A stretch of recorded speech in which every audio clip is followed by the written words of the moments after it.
Hey, it's Dina Blizzard, and you're watching One Funny Morning, the Saturday edition. Welcome to One Funny Morning Show. From Monday to Friday. And sometimes on Saturday. Why would you say that in front of all these people? You never know what's gonna happen. Carmen! Cortez. Good morning, everybody. What's outside your weather door? Good morning! Uppie, everybody.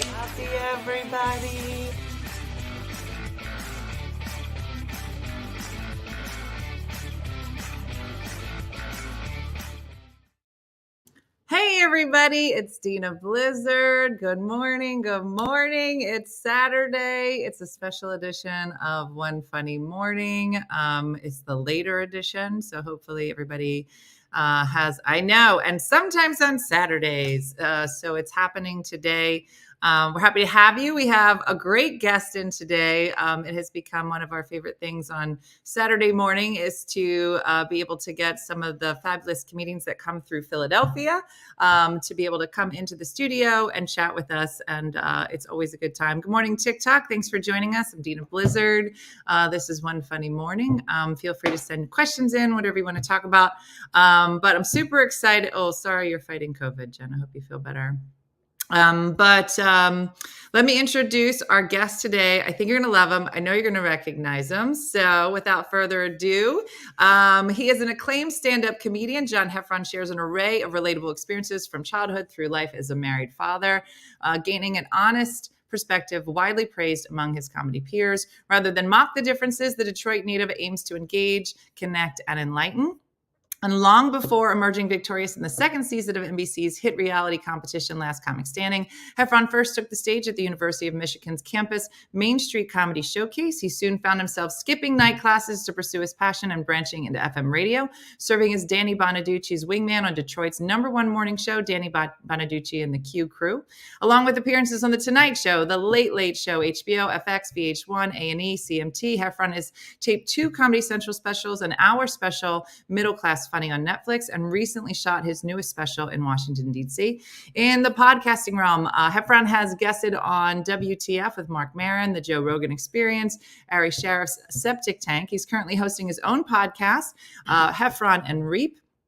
In addition to headlining clubs and appearing in festivals around the world, Heffron remains in high demand as a performer at events for Fortune 50 companies like Mercedes, Frito-Lay, and the FBI. I would like to know more about that. He has 5 albums, including Kid with a Cape, The Laughs You Deserve from the 70s, 80s, 90s, and Today, a best-selling advice book, I Come to You from the Future, Everything You'll Need to Know Before You Know It, and a kids' book series, My Grandma Makes, all available on iTunes and Amazon. So please help me welcome to the show, John Heffron.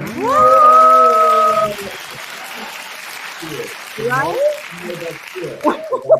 My mom does that. She always sits behind me, and then I look like Hagrid from Harry Potter. I like it because then you can't see how tired I look or my red eyes because I slept in contacts last night because I'm new to contacts.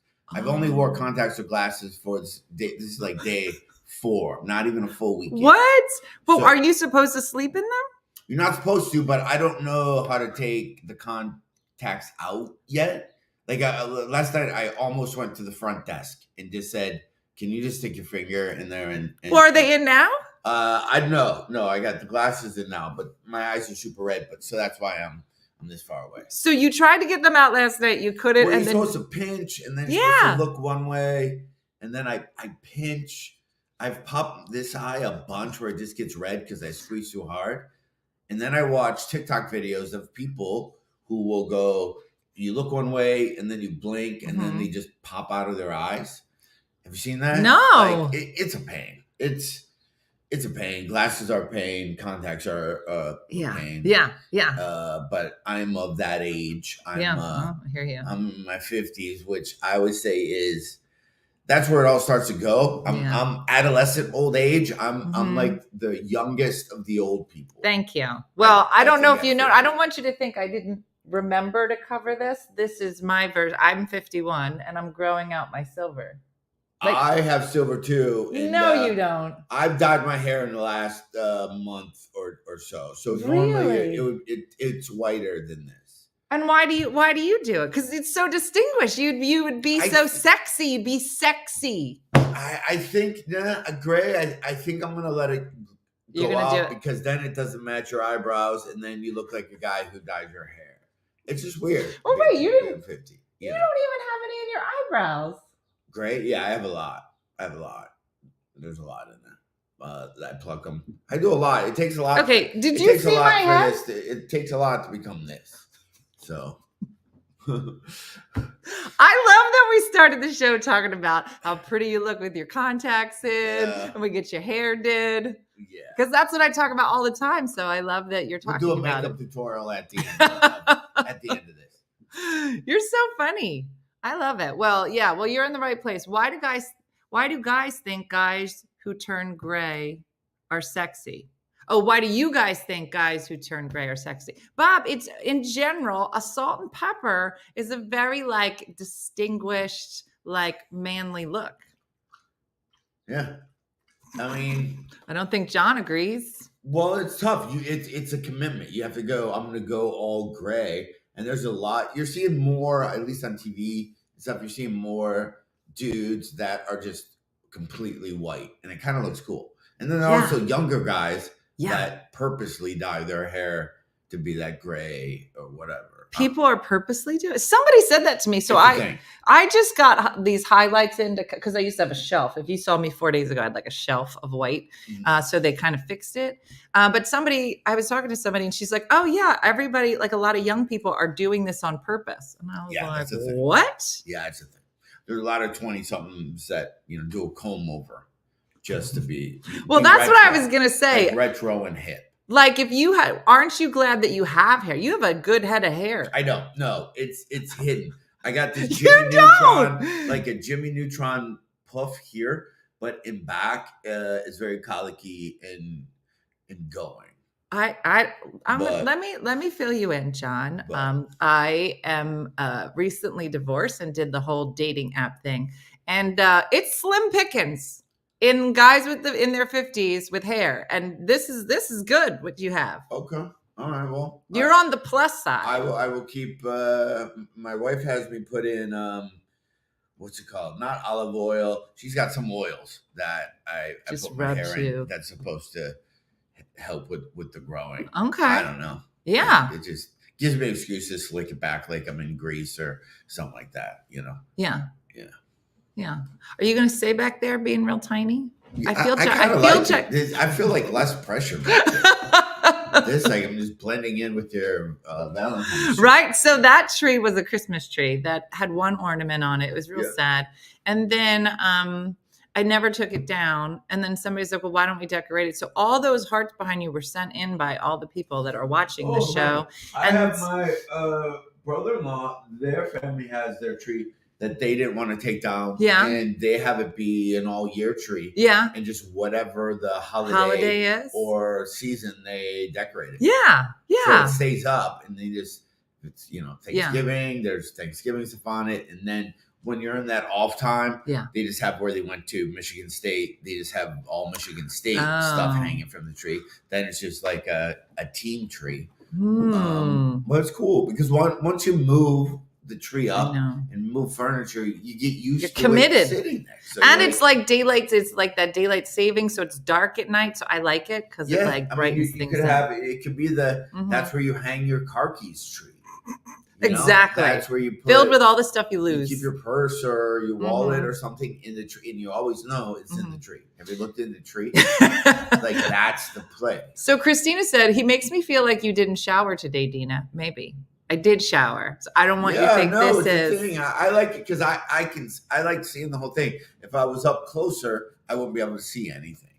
So I kind of, this just looks like you're the host, so you're there. So I'm gigantic. In the chair. Okay. And it kind of perceptionally, at least on YouTube, if I was to look up like this, I'm probably looking at you, and it looks like we're doing. Oh no, I'm looking. So why would you look the opposite way? And then you go like that. So you're up in a higher chair. just like we would be doing. No, late there's night a full show. Hagrid happening. Oh, okay. Just full Hagrid. Yes, you should send in your St. Patty's Day ornaments. All right, so let's get to it. You are at Helium this weekend. Yes. You're so funny. I feel like would you say that most people would probably know you from your win at Last Comic Standing? There was a time in my life when that would be the thing. Okay. But I've done enough comedy A stuff lot. where if people recognize me, they think they went to high school with me. Oh, yeah, I get that a lot. I was a bartender at blank bar. Yeah. Like they always get, Like, how do no. did you work at, were you like a waiter at Ruth Chris? Like, no, I Yeah. wasn't. I don't, Yeah, so- and I get the same thing, but it'll be like, were at Christine's baby shower? Like they know me and they know they like me, but they can't figure out why. They're like, no, I know you. You're friends with Susan. I'm like, I don't know anybody named Susan. Yeah. They're like, no. Like, it's just very funny. Yeah, so there was a time in my life where I got recognized all the time. But now they just, you have to kind of explain. Yeah. Because I got a lot of credits, but they're all older credits. I was going to say, because I feel like in my mind, Last Comic Standing was like a week ago. My season of Last Comic Standing was 2004.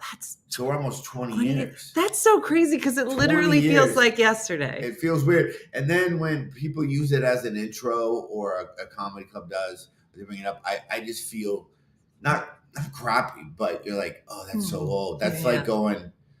Oh, I had a guest spot on Barney Miller, or who's the boss? Yeah. Like, where you go, really? Wow, that's where you're hanging. Yeah, your hat on. Singer. Yeah. No, so many moons ago, I was Miss New Jersey and Miss America, and it's a similar thing. Like, to me, that was so long ago. I'm like, only my mom cares now. She got pictures. I'm like, I don't even remember it, but I guess it was a good time. Josie said, I hear him on Pandora Radio all the time. And Missy said, I know him from Michigan. Nice. I wish you'd hear more of me on Pandora, but I had all my stuff. Am I allowed? Yeah, I had all my stuff taken off Pandora and XM and all that. Why? All my content. Is there a reason? Me and maybe 20 or 200 actually other comedians filed like a lawsuit against them because they weren't paying us for our content.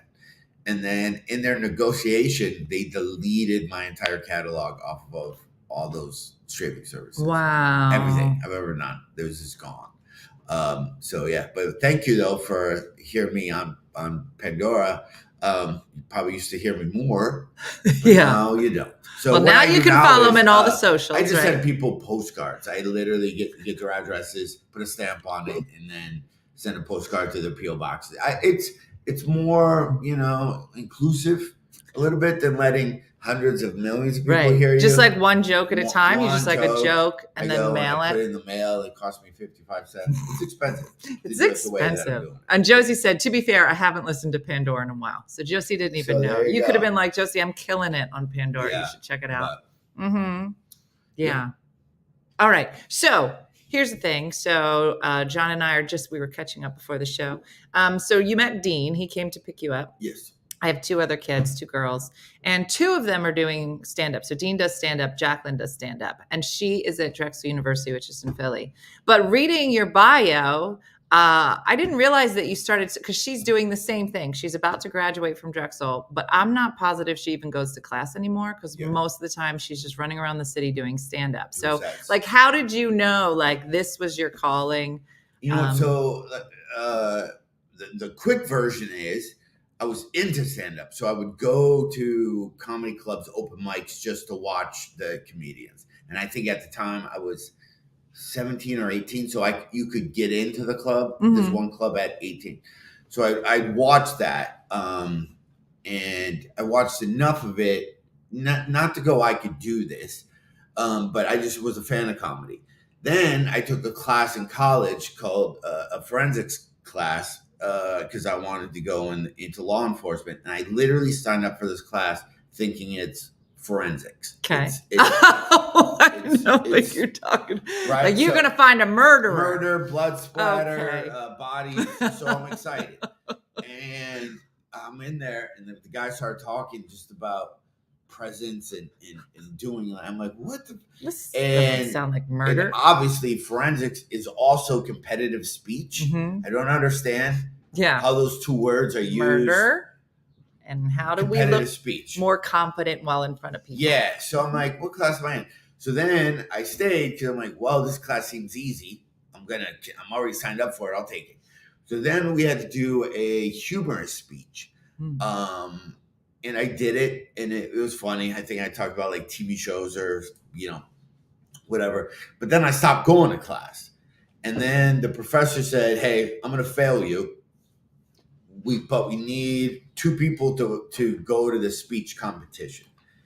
If you go to it, I don't care what. We just need placeholders so this program doesn't get aced out of the university. If you go, I'll pass you. So I went and I did the speech, and I won like second place, but got busted for not having it have structure. They said it was funny, but didn't have. And to conclude, like didn't have those speech things. So then I started going open mics, and then the waitress at the comedy club, I think they had to try to get people signed up for open mic. So she goes, hey, do you guys want to sign up for open mic? You're here all the time. And I said yes. That waitress, I tell the story all the time, was Lucy Liu, the actress. And so she signed me up. And then I think she graduated from college or never saw her again. Wow. But she took my name, and then she came back and said, hey, next Tuesday, you're performing, have 3 minutes or whatever. So then I show up and I just did my competitive speech. And then after that, I was hooked. Like I did so well my first time. I'm like, this is easy. Like I loved it. Like, and then it was like time 3 is when I started really bombing. But that first 1 or 2 was just beginner's luck. And then, like your daughter, that became my world of friends when I was in college. I didn't really do college stuff. Like I went to maybe a party or 2, but for the most part, I live in Michigan, maybe 4 hours outside of Cleveland, Ohio. Mm-hmm. I would host a comedy club in Cleveland. Like, so I would drive 4 hours and get there by 8, host the show. And at 10:30, jump back in my car, drive all 4 hours home, and then go to class, and then leave class at 1 or 2, jump back in the car. But you're, it's even, I'm gonna be old, but you're just have your mixed CDs at that point. Like you weren't talking. No, there's no podcast you could listen you're to. Not keeping that time. It's just you driving. So then that just became my thing. And then in this long, boring story, I worked so much as a comedian when I was in college that when I graduated from college, I ended up performing at 200 colleges a year. Wow. Because I was 21 and I was right in that wheelhouse. Don't you hate roommates? What's up with buying books at the used bookstore? Why do I got to buy a new edition? Like it was all, and it was like, and then, so 33 years later, I still figure out what I want to do. I was going to say, and it's amazing what you've done. So you did the last comic standing, you moved out to Hollywood, that whole thing, but you've written books, you had a game, of all that, like briefly just go through, like, cause I think it's so interesting what people do with their stand-up, some people will go into like, I know a guy that's like writing Hallmark movies. I know somebody else that's doing a lot of corporates. I know you do corporates.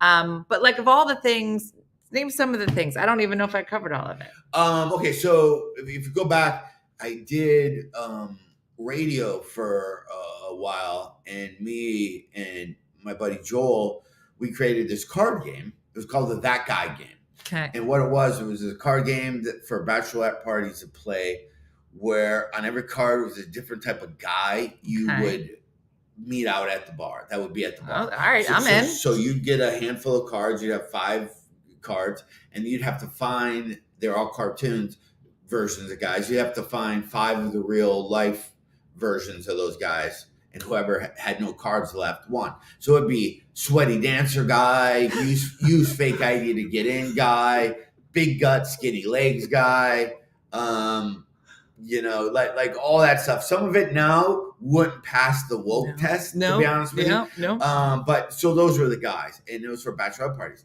So we didn't know how to print cards. We didn't know how. So again, this was 100 years ago. There wasn't even way online to take credit cards yet. Oh, yeah. So we're like early 90s. So we're like, we'll meet you on a street corner. You give us $20. We'll give you this thing. So we were going into, any place that sold bachelorette type stuff, like literally with these cards trying to sell. And then there's a small little store in Los Angeles where Joe brought in a wicker basket and goes, hey, can we sell these cards? We just want to see if they sell.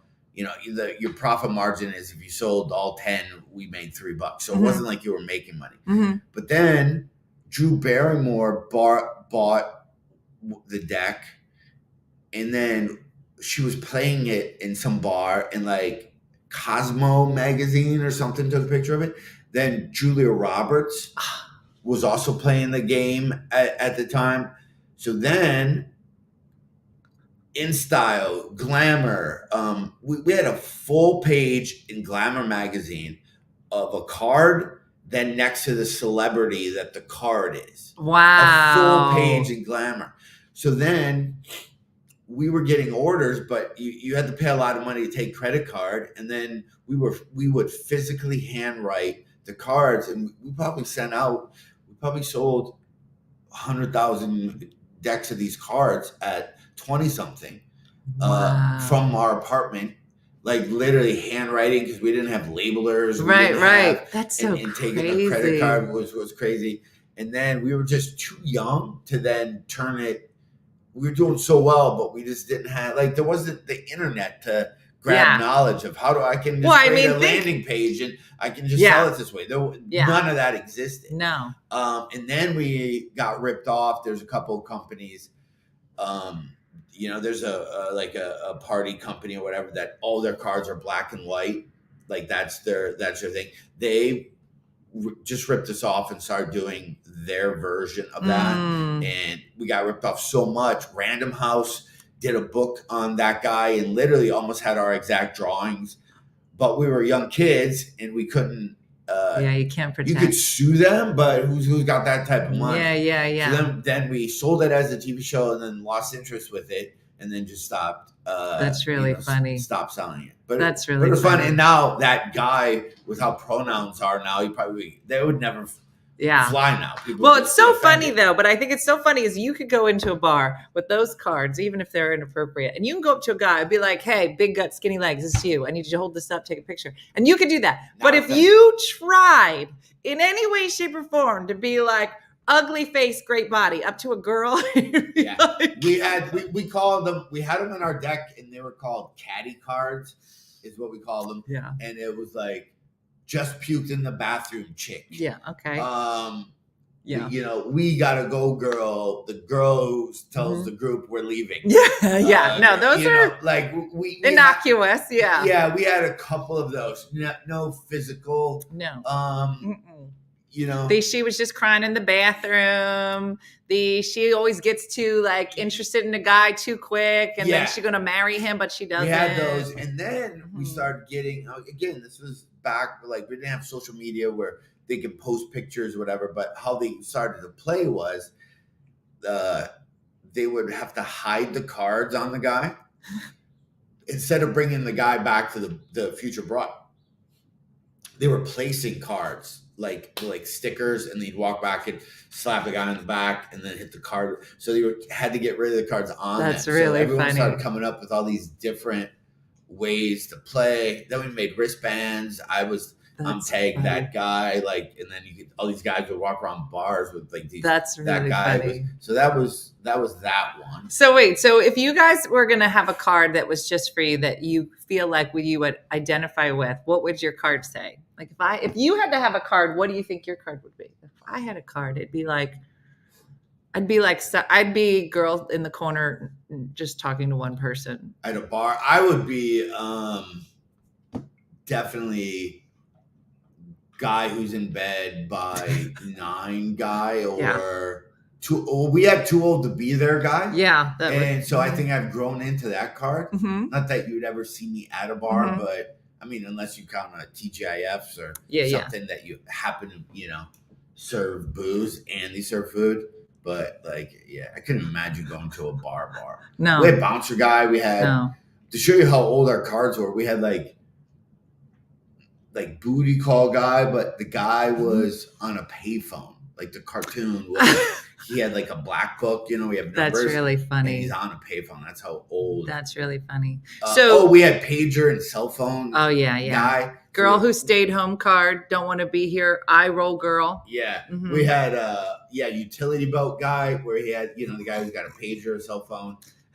Drunk but not admitting it card. Yeah. Guy who sits 3 feet behind you card. Oh, right. That's you. right. You're in my personal space card. Yeah. Mm-hmm. Yeah, she's fun, but her friends are hot card. Yeah. That'd be like, what's your girlfriend's name card? Yeah, I'm the wing girl card. Yeah. So now what would I be? What guy? Standing in line at the bathroom card. Mm-hmm. Yeah. I would be trying to get more people on my fan page on Facebook guy. There you go. That's the 50-year-old thinks the social media sucks guy. Yeah. So I think I told you I went through a divorce last year. My dad passed a few years ago, and my mom, speaking of booty calls, is 76 and goes to the church group. And she does the lunch bunch and the whole thing. And the other day, she's telling me how she's talking to the old men at the church. And one of the guys was looking at his watch. And she leans over and she says, "What, is it past your bedtime?" And I said, "Why would you ask him that?" She goes, "Well, he's looking at his watch. It was like 7:30. And I said, "Yeah, but that you saying to an old man, 'Hey, it's past your bedtime,' that's like a booty call. That's like a you up text."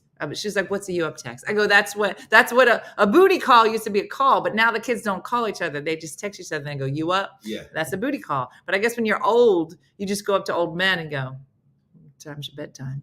And that's it. That's its time. It's time to leave the church group and head out. Mm-hmm. My wife works at like a retirement place, and a lot of her stories are private, so I probably shouldn't bring this up, but I hear some dating stories. Yeah. Of the people that live there, that are in their 80s and 90s, and they're pretty fun stories. Mm-hmm. That you're still that even at that age, you're still trying to figure things out. You're still trying to play the game. Yeah, it's a whole thing. And do a thing. Yeah. So how would you say that your stand-up has changed? Like from I remember, I guess, 20 years ago, last comic standing guy to now. Well, I've always talked about how old I was. So I think there's a point in my life where I was doing jokes about, so I'm almost 30. Mm-hmm. And, now I'm deep, playing the back nine into my 50s. Mm-hmm. It's a lot more. Well, I think every comedian, if you look at them now, even the popular ones that are in their 20s, 30s, 40s, I can guess their set list or the material they're going to do just by their age. Because everyone grows. So if you're in your 20s, you're a comic, what's your life? You go out, so you're going to have, I'm out at a bar. You guys ever eat this edible? Mm-hmm. I got a weird text. It's going to be that. And then when you're 30s, you're like, so I'm engaged. Yeah. The babies. Blah, blah, blah. And then you're 40s, so my wife gave birth, and blah, blah, blah. Then the 50s. She's real angry. Here comes, the divorce material. Yeah. So it's all, you can kind of tell by what stages the comics are at by their material, just by their age. So I think I'm, growing into that phase, although I'm trying not to do a lot of stuff that other comics do, because if you're of a certain age, everyone's starting to sound the same online, and it's bugging me where they find somebody younger and then they make fun of that younger person because they don't know your 80s reference. The stuff, the 50s stuff. The younger people hate that because they're like, yeah, we weren't, I don't know cursive because it was never taught to me, but we're going to talk about it forever. Yeah. And that's like my dad, who's in his late 70s, looking at me going, hey, you don't even know Ramalama Ding Dong song. Yeah, I don't, because I wasn't born then. Yeah. So it sounds, but it's an easy joke. Yeah. And So I'm trying to stay away from that, even though it's so easy to It do. is. It's so easy and fun. The audience love it, but yet it's still not fair to that age group. Yeah. But I also don't feel like talking to 20-year-olds at my shows. Yeah. I enjoy people my age. Yeah, So I agree. I can talk about the bathtub with the door on it. Yeah. Or AARP or Columbia Records and Tapes. Like I like people who get my references. it. Rather have to explain it. I know. Yeah. I know. So So right now I am touring with Dean. So Dean opens the show. I'll do my set, and then my mom comes out in headlines for about 4 minutes and her sparkly shoes. Wow. And we do a game at the end called Battle of the Ages, and it's basically what you said. We have another old person come up and a young person come up on Dean's team, and I ask a lot of old people questions to Dean's team and a lot of young people questions to my mom's team. Yeah. And so last night, and I don't know if you're going to get this because I think it's hard because it's an old word and it's a girl word. Okay. So the question was last night for Dean, where on your body would you wear an espadrille? Where on the body would you wear an espadrille? An espadrille. And it's not, I feel like I found out what an espadrille was in my 30s because I'm just not that cool. But it's something that you wear, a woman would wear. On their S would mean you wear an espadrille if you had that neck fat right here. You'd wear it like this. That's I'm gonna go with neck fat. Neck fat. Okay. It's close. It's your feet. It's a shoe. It's a type of shoe. It's an espadrille. Yeah, Dean thought it went on your pinky. He was like, "You wear an espadrille on your pinky," but I think neck fat. So it's a shoe. It's like a chunky wedge shoe, and then there's always like you tie it around your ankle. They're like summery. They're like, and you wear them, and it's a wedge. I've never. I know. That's what Dean said. He was like, "I've never heard." That's not even a fun word. Like, why would you go to a shoe store and go? You guys have espadrilles? Yeah. I don't know that anybody does. Yeah, I don't know. But now that you mentioned neck fat, I'm sure if you tied that up, I'm sure you could probably use it to just pull the neck fat up too. Yeah. What is that? But I feel like when you're 50, you start like if you lay down, it just feels. You can do that, and it's not. I don't know. It's not good. What that is? Yeah. And I feel like gravity. I feel like a lot of women are doing the thing where they pick it up. They pick it up, and then they have stuff you can inject that kills all the fat right here. But then you're just shooting stuff into your body that kills fat. Yeah. I don't know if that's good. No, and I think you could just get a chip clip. I think I chip clipped my mom's or neck like once. A hair scrunchie type thing, and just pull it back. Not a full facelift. I think this part. No, or but did you ever do this where you just pick this part right up here and you do? Well. No, I haven't. Well, when I had Bell's palsy on this side, I had no wrinkles on my forehead. So talk about that because that was a clip that you talked about in another interview, and I tried to watch it before the show, but I missed it. So you just randomly get Bell's palsy? The one time when I was on stage, I had it. I was kind of on stage, and I started slurring like this. I'm like, this is weird. I'm just tired, my whole face, and then I woke up the next day and my face was all droopy and sideways. It's like what happens is your whole face dies on this side, like it gets paralyzed. So it's almost like your right side of your face loses the Wi-Fi password to your brain, or they can't talk to each other. Right. So they goes like, and then it's just down. Internet's down in this area. Yeah, your right face like, well, what's the last password do you remember? And they have a whole conversation and it doesn't work. And that was like that for 6 months, maybe. Wow. Yeah. I was gonna say because some people have residual and some people don't. You don't. When I came back, if you saw pictures of me like before or after, I definitely see this eyes bigger and a little bit more droopier. Yeah. My girlfriend got it. She had woken up and she was at my house and we were working and she's talking to me. I was like, "Are you okay?" And she's like, "Yeah, why?" I go, "I don't know. You look angry or something." She was like, "No, I'm fine." And then it was like the very beginning of it. And then the next day she was at like Wawa And she's checking out, and the lady was like, "Oh, how are you feeling?" And she's like, "Fine." She's like, "Well, I had Bell's palsy before, so it must be awful." And she was like, "What are you talking about?" And she was like, "You have Bell's palsy."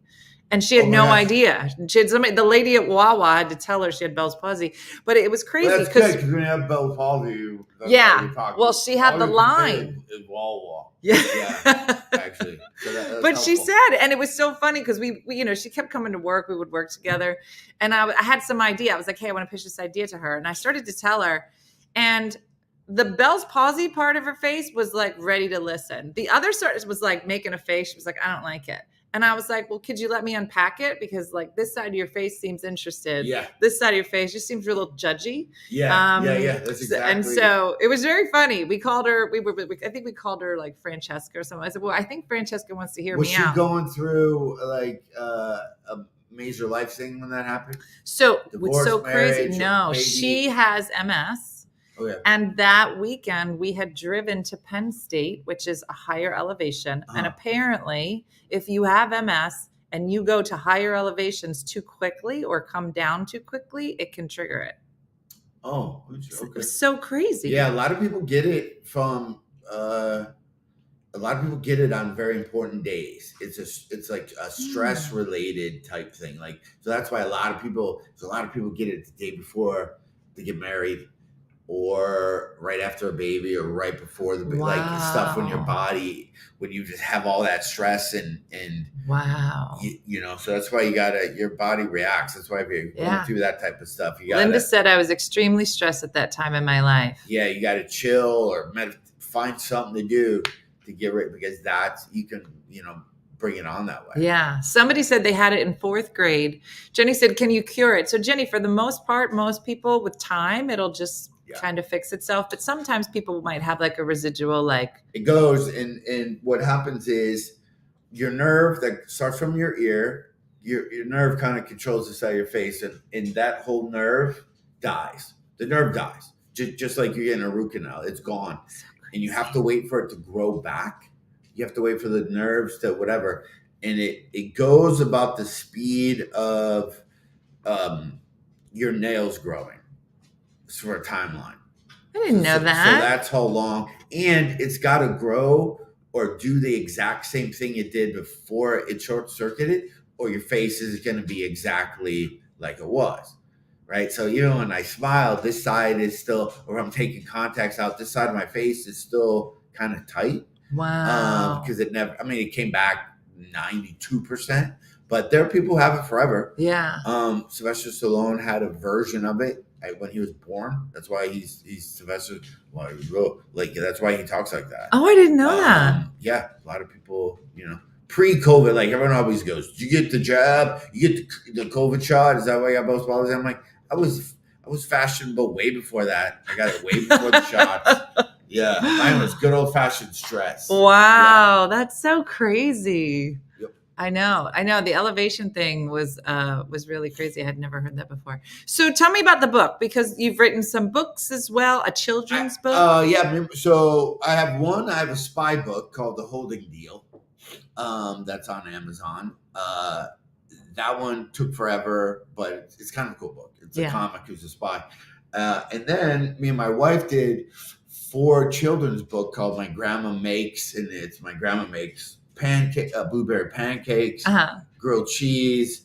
We just picked like chocolate chip cookies, and it's just everything rhymes. And it's just a story of this little girl who just keeps asking people, "Hey, do you know how to make whatever food she wants?" And she asks everybody in the neighborhood. And then at the end, she kind of freaks out because she's just trying to get somebody to make them, but everyone just keeps saying, "Yes, I make them." So it kind of teaches you how to ask questions instead of, you know, blanket. So it's fun. It was a thing. Me and my wife would sit down, and my wife would come out of a room, and because everything rhymed, she was like Eminem. She'd grab a notepad all of a sudden, and then she'd start writing. She's like, "I got the macaroni and cheese one."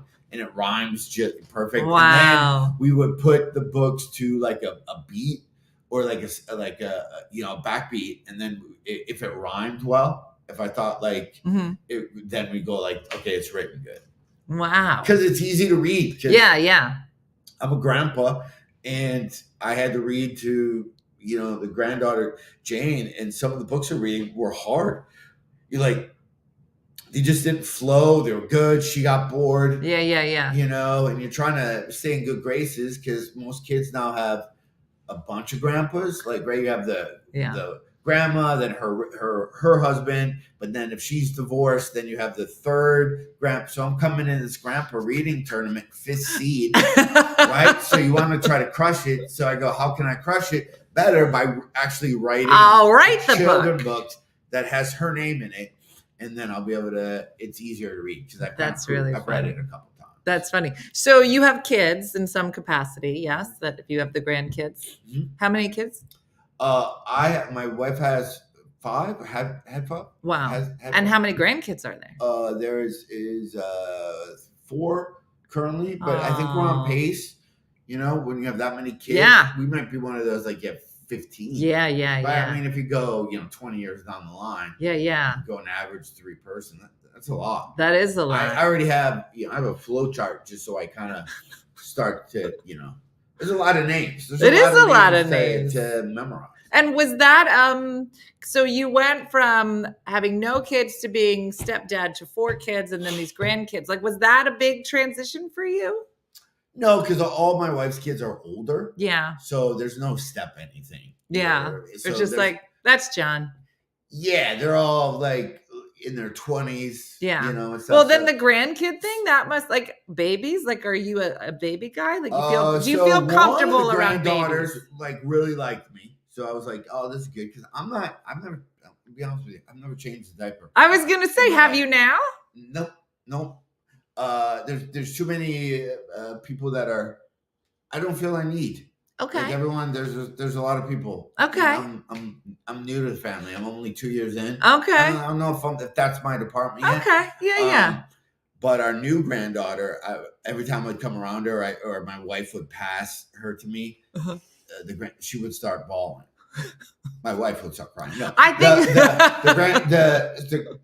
she was only a month old, but she would cry every time I held her. Where then I was just, people would go, "Hey, you want to hold her for a second?" I'm like, "I'm out. No, I'm out." She's gonna cry. She was like literally giggling. She hands her to me, and I'm like, "Do I smell?" And my wife started like, "Can you smell do I smell like an old? Is there something about me?" Right? She's just not into me. But you got to figure if you end up having 15 grandkids, percentage-wise, you're not going to bat 1,000. Yeah. I mean, one is going to like you. Yeah. Aren't that into you. And what's your pop name? Well, we had to figure that out, and some names are already taken. Grandpa and all that stuff went to the automatic. The OGs. So I'm Grandpa _ John 652. So no, we visited one of my wife's children who live in Madrid.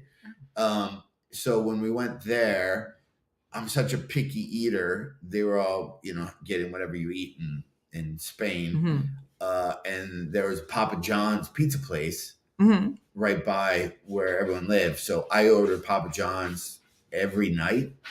I got pizza basically, so I wouldn't starve to death. Well, why wouldn't you eat any of the food in Spain? Because I'm a picky eater. What does that mean for like a whole country? Like you basically took out a whole country. Like I feel like you could eat rice. Yeah, but then you're ordering up, like it was hard to order because everyone enjoys food. So they'd get all this, everything was touching. It's gross. Everything's touching and it has colors in it. I don't eat, like, there's no color on my plates. What is like an average meal for John? John's at home? It would be a burnt steak and mashed potatoes. And we're done. So the color brown and the color white. Yeah. We don't like vegetable colors? No. Unless it's forced. Yeah, no. But we ordered Papa John's pizza so much that I think a son-in-law goes, you should just be Papa John. They said it as a joke. I'm like, that makes sense. Like, why not?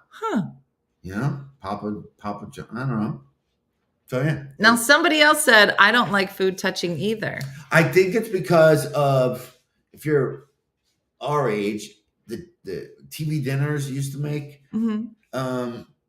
Even to this day, if I eat like a brownie, it has to have green beans or corn in it that fell over from the TV dinner tray.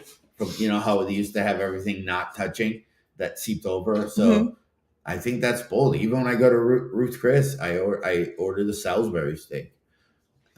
Just because. Just separate though from the mashed potatoes. Nothing touches. I don't like anything on my plates or thing. Now I'll have a plate for the meat. I have a bowl for whatever, and then another. I like things touch. Like if there's pickle juice, if I hate pickles more than anything, and if I order a sandwich or something from a deli and they put the pickle that touches the bread. If I don't throw the whole sandwich out, which I usually will do, I just get livid. I get livid when they put the pickle on the plate and it's seeping into my fries. So interesting. It's so disgusting. All right, let me ask you this, because this was a long time ago. So I remember it was in my early 20s dating. I'm Italian. So we do a lot of the, let me reach over you and grab this food, right? And love sharing plates. Like, I'd be like, hey, why don't I get the chicken and you get the steak and then we'll split it. Yeah. And then I'll have some steak and chicken, like a lot of that. Right. So I was on a date. I was sitting across from the fellow. We're talking and I don't know what I got, but then his plate came and it looked really good. But specifically, he had French fries. And I was like, ooh, French fries. So as we're talking, I reach over and I grab a French fry and I'm eating it. And I'm talking blah, blah, blah. I don't know. But I noticed that he's not eating now. To the point where like his plate was in front of him and he took it and he pushes it forward to the middle of the table. Oh. And he's not eating. And I'm like, la, la, la, la, la, doing whatever. And I was like, hey, how come you're not eating? Like, are you not hungry? That's so weird. Is it not good? I tasted it. And he was like, no, it's yours now. And I was like, what are you talking about? He's like, well, you were eating my French fries off my plate. So it's obviously your food now. Oh, yeah. It's food. It's weird with food. If you unpack that, how many other issues are there except it has nothing to do with the fries. It's I'm sick of people in my life taking what's mine. If you were to go, if that guy had brothers or sisters, he probably had his stuff taken from him. It was weird. So like if you're eating a hamburger and somebody grabbed it and if your wife took it and took a bite and put it back, could you eat it? I wouldn't imagine that she would do, but something. But here's how weird I get. If you have a piece of food, you're eating something that is my favorite food in the world. Okay. I don't even know. Key lime pie. Or gross. That's key. No, but we'll go like brownie with caramel on it and a little bit of ice cream. Okay. Just something that everyone likes. Everything. If my wife was to put it on a fork and then go try this, even though I know I love those three elements, I would be like, I'm good. Not on her fork. On her fork, or somebody saying, try this or eat this. I would be like, no. I'm being forced to deal with that. I'm not, because I have so many food things. I would like, I wouldn't try it. Or I'm getting better. But if my wife reaches over and takes something off my plate, I don't know if I don't overly care. But if somebody drinks if somebody takes a drink out of my pop or whatever, then I'll be like, we're out. Even if it makes no sense. Even if it's your wife. Even if or yeah, she'll go, we kiss. Well, I know. But I have a thing about that where it's. Somebody said I can deal with fries, but if you took a bite of my hamburger, I'm done eating it. That's so funny. Fries, I don't mind because it's not like you're rubbing your hand residue. In the fries and you grab it. And then licking your fingers. Mm-hmm. You're being a little. So if you have a hamburger, are there any toppings on it? Because that would be. No, Joe. Ketchup only on hamburgers. What? Which is next to impossible to order, by the way. Like if you would think, if you go, I'll just have a hamburger ketchup only. It always comes with cheese. Yes. It always comes, and they go, well, you didn't want a cheeseburger? I'm like, I said. Like, I didn't say the word cheese. Like, that's also why I didn't want, relish. I didn't say I shouldn't have to. So now when I order, I'm like, I'll take a hamburger minus lettuce, minus tomato, minus, I have to say all the things I don't want on it, which is dumb. It should just baseline should be hamburger with ketchup. That's it. Mm-hmm. Or plain. That should be the baseline.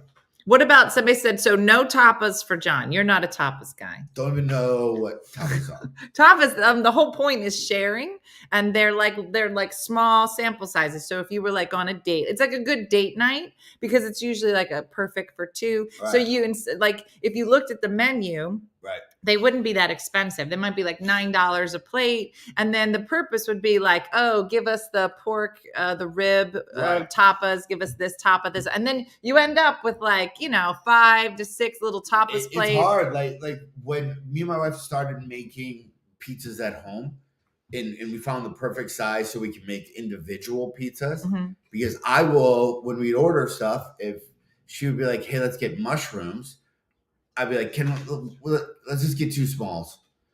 And then she would go, why? I go, because there's going to be a couple extra mushrooms are going to be thrown over onto my side.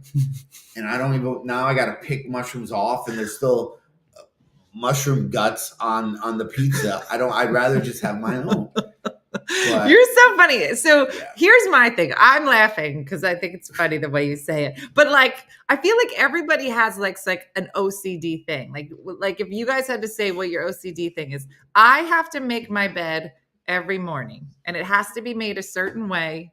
And I'm just real weird about it. And so if somebody makes it, I have to go back and fix it. Yeah. And it's only because at the end of the night, I like to come in and pretend I'm in a hotel and somebody came in and made it real nice for me. I know I did it, but I just do it.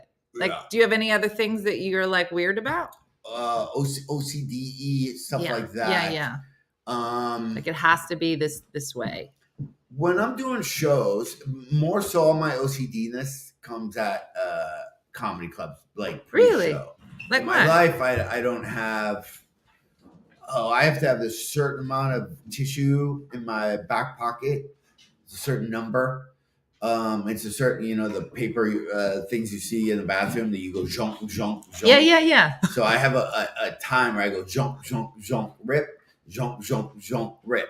And then I have that amount of paper and then I stick it in my back pocket. And I wore these jeans last night performing. So what do you do with it? I just stick them in my back pocket. I have no idea why. And then what happens is then I wash these jeans and then the paper gets all thing. Mm-hmm. And then my wife goes crazy because now there's little bits of tissue in all the laundry. So our lint catcher is insane. Spilled paper towels. It's full. Yeah. So I have that. I have a certain playlist that I have to hear before a show. Yeah. I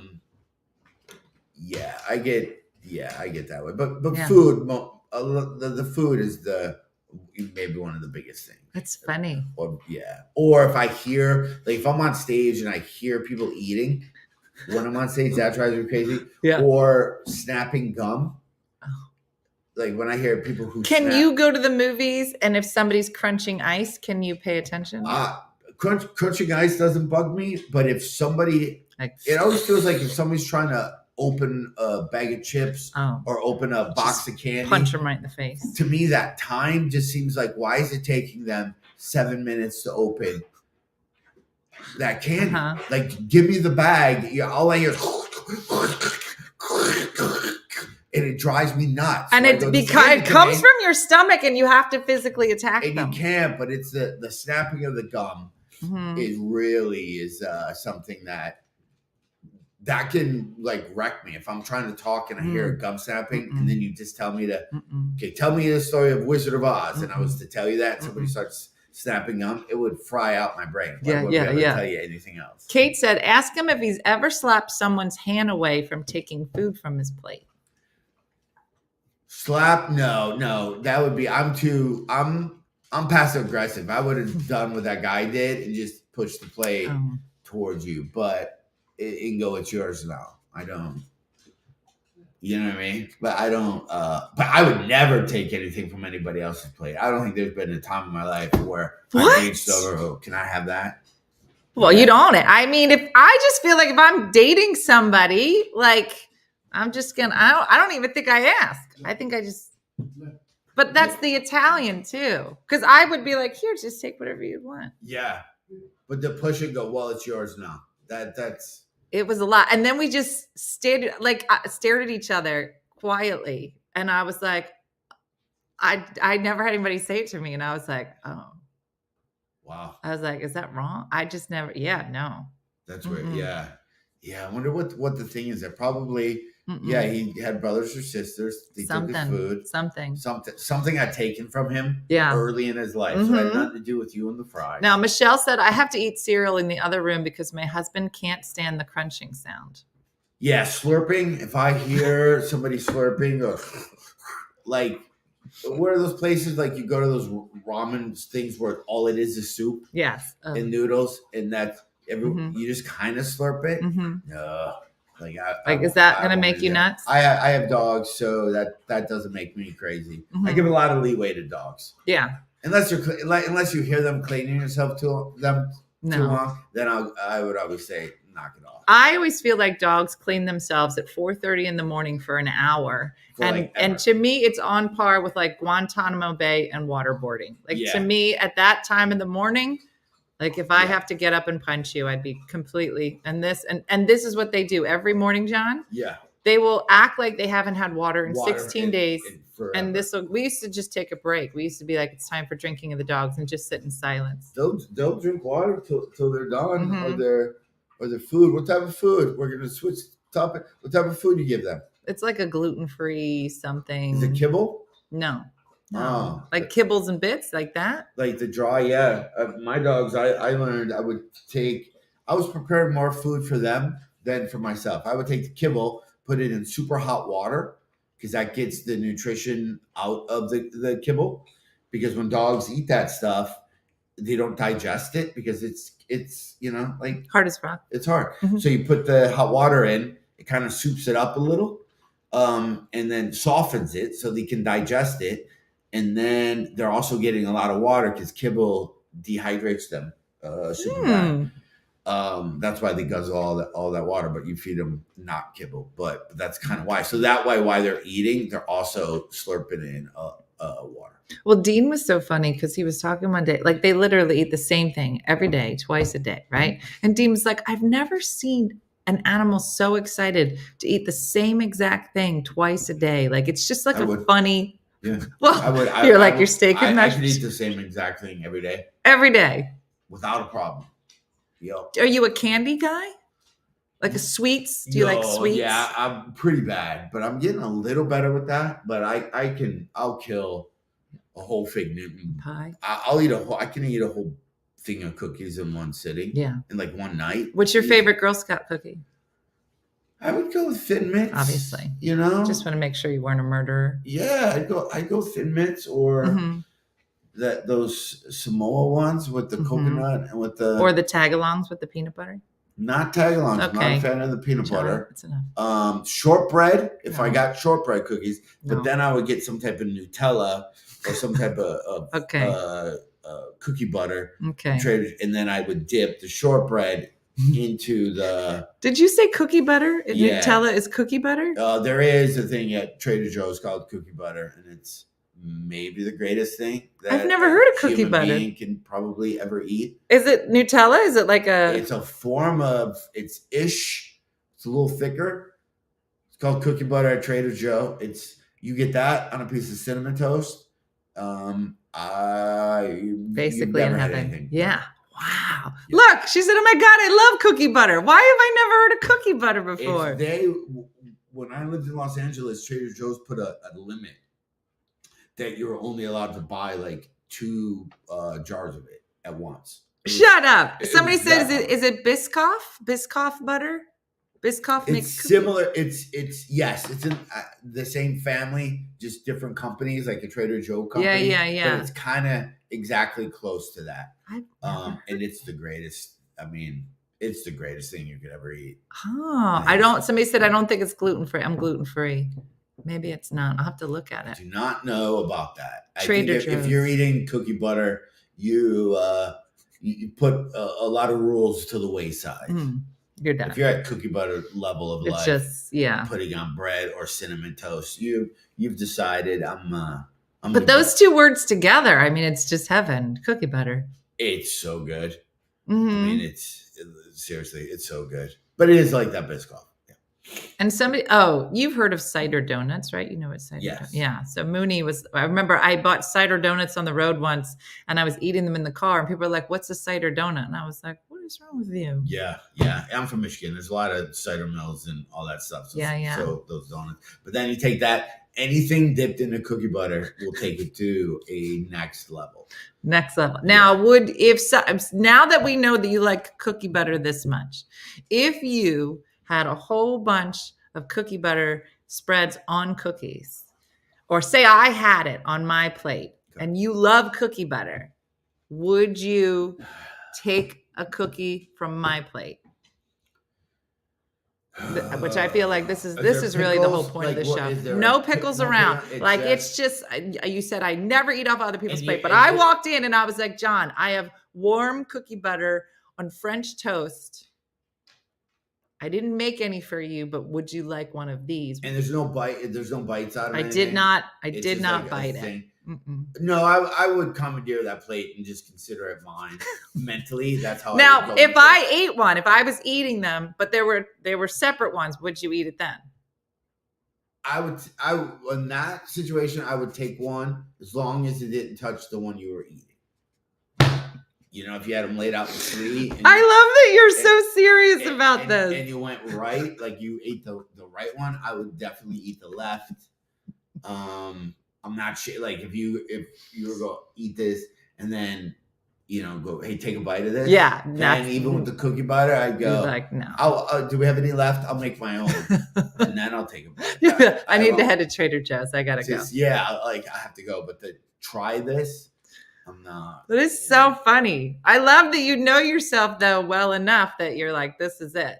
But if people, though, let me maybe check in this more. If people were passing around a bottle of booze, bourbon, and there's my favorite, no cups existed. I don't know what.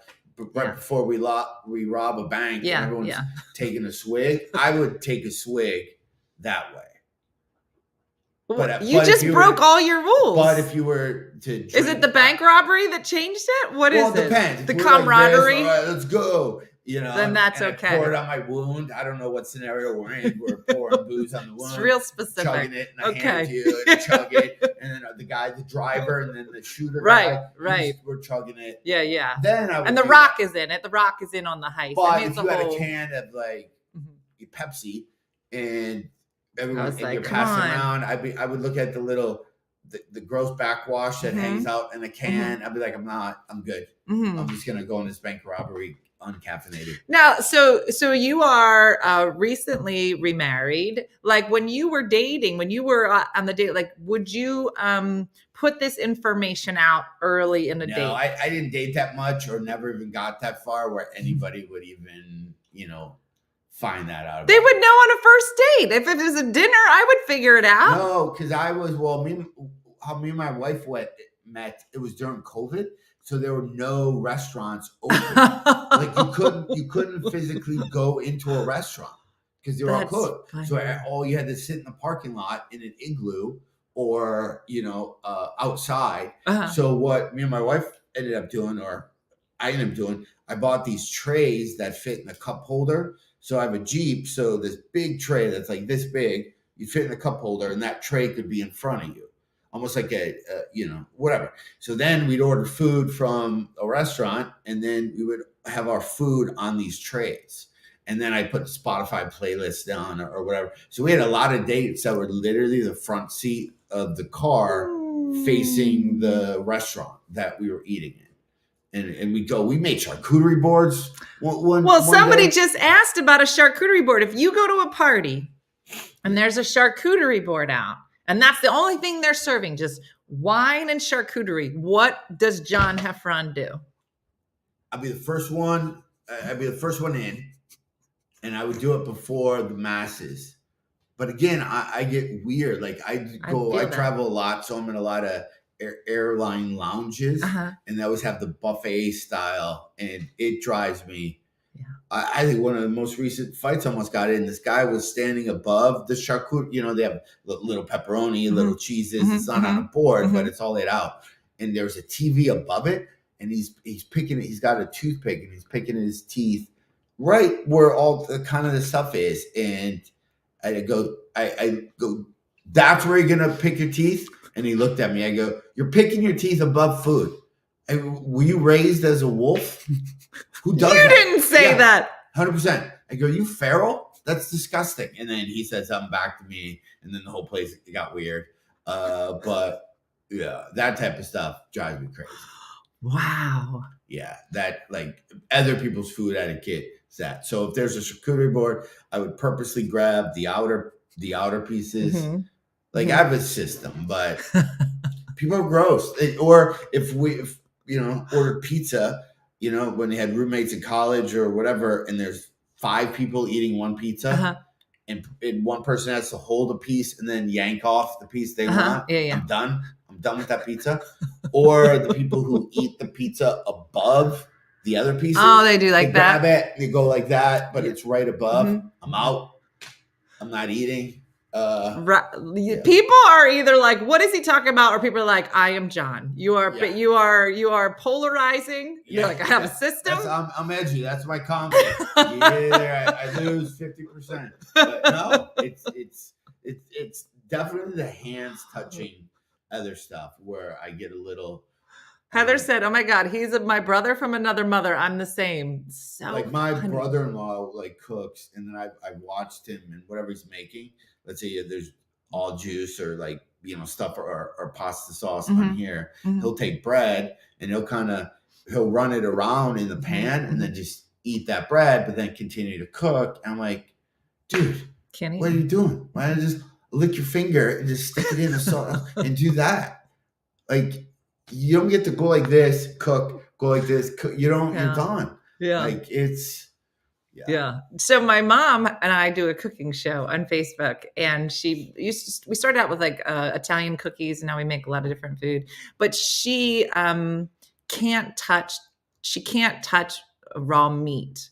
So we'll make chicken. Where she's Italian, so we'll make chicken parm, and she has to make what she calls no touch chicken parm. So she'll just get a system of tongs and then dip it and then dip, but she can't touch the chicken. So now everything she does, we're like, this is no touch chicken pot pie, no touch beans and rice. I like it. She can't touch anything. Can you touch that? I touch it, but I thong.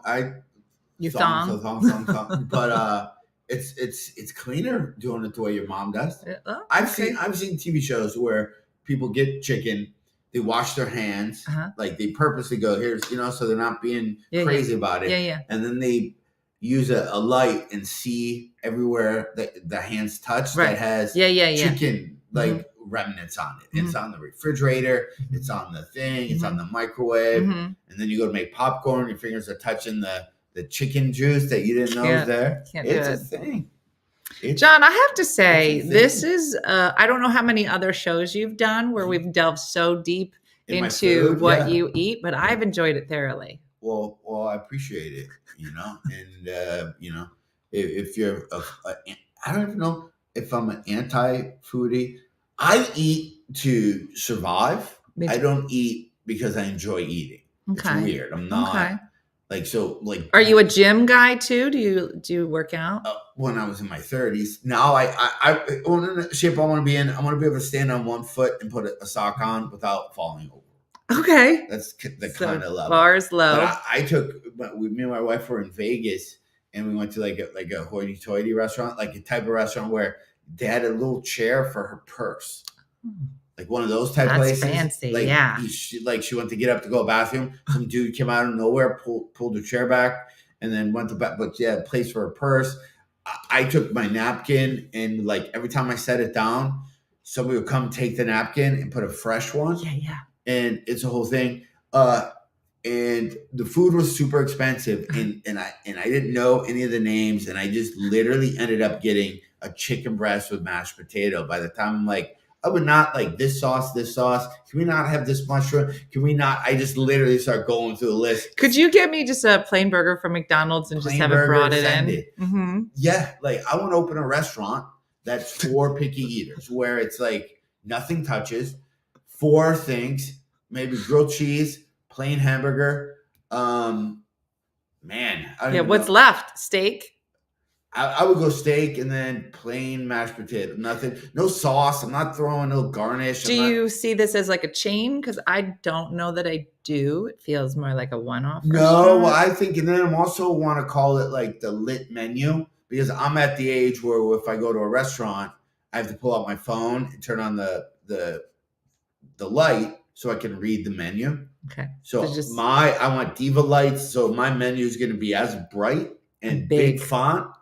And your check when you get it at the end, that font's going to be like 22, so you can read how much you're. So I'm going to do that, but it's only going to be plain food. Mm-hmm. Or I think it'd be cool. Maybe almost like, I guess I'm like a child, but you sit in high chairs and then they just bring you whatever food, but there's only 4 things. And if you're into the restaurant, you don't even ask what you want. You just get served. They just bring it's going to be a well-cooked steak. It's going to be hamburger only, 1 chicken breast, maybe corn if we get crazy. Just as a special. It's a Valentine's menu. They can put it in front of you. And if you don't like that order, you can just knock it off the tray. Throw it on the floor. Throw it, start throwing it. She didn't want that. Feed it to the dogs, and then they'll bring you like some Go-Gurt or whatever that stuff is. I don't know. I love it. Yeah. I'm interested to visit your restaurant one day. Yeah. It sounds like fun. Well, listen, John Heffron is hilarious. He's going to be at Helium tonight, not tomorrow, right? Tonight's your last night. Yeah. And you can check out his full schedule if you go to johnheffron.com. You're on the socials. You also have a podcast. Tell everybody about your podcast. My socials, if you go to Facebook/John Heffron, I can use the followers. I'm going to be honest with you. All my friends have bazillion followers. I'm kind of lacking. All right. Because I need to start dancing more, I think. We would love that. I don't know how people can follow. Yeah. Or on Instagram, it's comedian John Heffron. I got a lot of stand-up clips. I got a lot of specials on YouTube. If you just go comedian John Heffron, it's all on there. Now, we have a guy that follows us, Grumpy Jeff's Barbecue. Grumpy Jeff, where are you located again? I'll have to tell him to come find you in your restaurant next time. He travels a lot, so I'm sure he can come. Do you eat barbecue, or is that I too eat much? Barbecue, but I always have to ask. I always forget if the baby back, what ribs have the most fat on them. There's one that's less fatty. Do you like that one? I go, if there's fat in it, I'm out. Like, that's why if I get pulled pork sandwich, I will have to move the bun, and then I will go through like CSI, and I will pick out the fat chunks out of the pulled pork before I eat it. So it takes going on a date with you to dinner would be so entertaining. Because my wife was in the Jeep with Jeep trays, so I was able to order the way I wanted. And a lot of stuff I was like tossing out of my side, my door, where she didn't know I was dropping it, so she didn't see a lot of just throwing it out the window. Because I had this hand free, you turn on the radio, and then just throw a bunch of stuff like that. Yeah. So he said his barbecue place is in Phoenix. So next time you go through Phoenix, all the time. There you go, Grumpy Jeff's Barbecue, and he'll pick out the fat for you, so you don't have to do it. So the fat has the most flavor, so it's ironic that you're throwing it out the window. There's nothing worse than when you eat a piece of fat and then you got to try to spit it out, but that's when everybody at the table is looking at you. When you get that weird chunk where you have to spit it, but then everybody wants to talk to you at that moment. So it's gross. It's disgusting. The pulled pork story is the best. So listen, if you want a pickle touching a pulled pork sandwich, I want that restaurant to burn to the ground. I don't understand. You're the second person that has such a violent response to pickles. I love pickles. Yeah, my buddy Chris Porter, the comedian, he's got a huge bit, but I'm violent about pickles. I had no idea that people. I don't know what happened. As a child, were you like maybe a past life I was killed in a pickle barrel or something? But they make me mad. Like, it will ruin my entire. I had no idea. I literally have to say, if I'm at a restaurant, I'll take grilled cheese. The fact I'm ordering grilled cheese at a restaurant shows you a lot about me. I'm like You're like the kid menu. I'm one step away from asking for crayons so I can color on the placement. But if there's a pickle on that plate and it seeps into the bread, So funny. sending it back. Or I'll say, Okay, I got one more scenario for you. Okay. Say you meet you're not married in this scenario. You just meet the most beautiful girl you've ever seen. She's so beautiful. You can't take your eyes off her, but she just ate a pickle. And then she comes over and she was like, John, give me a big kiss. Well, what happened? I would say that person is my wife, and I can, when she's mad at me, or there's a thing, that's when She eats a pickle. if she's holding a whole pickle jar and just eating pickles from the jar, like on the couch, Yeah. I know I did something horribly wrong. Like, I know I did something like that's we don't argue a lot, but when we do, if she has pickle breath or eats a pickle, I will be like, you're right. I'm not even, I can't even handle this. Pickles are my kryptonite. Somebody said Chris Porter's pickle story is hilarious. Yeah, it's one of, yeah. We're going to have to look it up. Yeah, I remember talking like this, and I hate pickles so bad. Somebody goes, "Are you doing a Chris Porter bit?" And I go, "No, I hate pickles." I'm going to have to Google it. But there's so many. Yeah, it's really fun. But I know a lot of people. There should be like a support group. I was going to say, Maybe you're I'll literally create a the Facebook second group on Facebook for people that just. Well, I had a fan once make a sign that had like a hamburger with a bunch of stuff on it, and it had a Buster sign on it. What's a Buster sign? Like that circle with the the line cross. through it? Okay. And then next to it was a plain hamburger, and it had like a check mark. Okay. And the person laminated it, because I would always joke about how I'd go to a comedy club and I go, "I have a hamburger, ketchup on," and then they'd always go, "Oh, you didn't say." So now I could just visually hold a sign up and go and just point. Good. Like, band. This is what I want. Mm-hmm. Yeah. Mm-hmm. It's so funny. Oh, it's the pickle police. Sorry.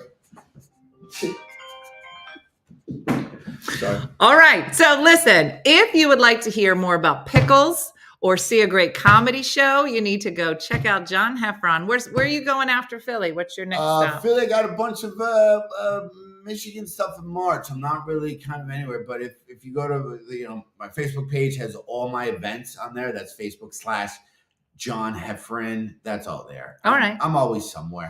And then you just did a special, right? I have 2 specials on YouTube now. Okay. One is almost at 3 million views. We just put it up, and then I did another one shortly after. So just comedian John Heffron. One of the specials is called Episodes.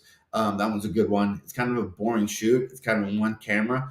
And then I have a Sunday night in DC one it's nice. There's awesome. stuff out there. That's it's awesome. clean comedy. It's, kind of Gen X-y if you're, into that type of stuff. So That's awesome. people like it. That's awesome.